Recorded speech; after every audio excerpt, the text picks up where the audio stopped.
Hello, Electro Jeweler Jordan here, and today I'm going to show you a quick and easy way to cut your anode pipe. I call it the draw bender. First, choose your saw. Any saw will do. Next, wax your blade, mark where you want to start, then cut a small slit into your pipe.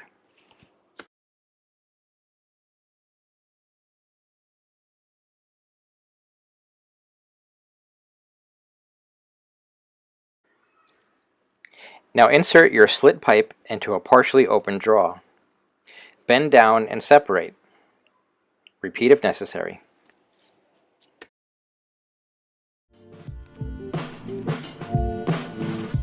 I hope that this helped. Please like and subscribe, and if you are Brightener curious or just need some electroforming supplies, please visit our website, and remember, keep on plating and creating.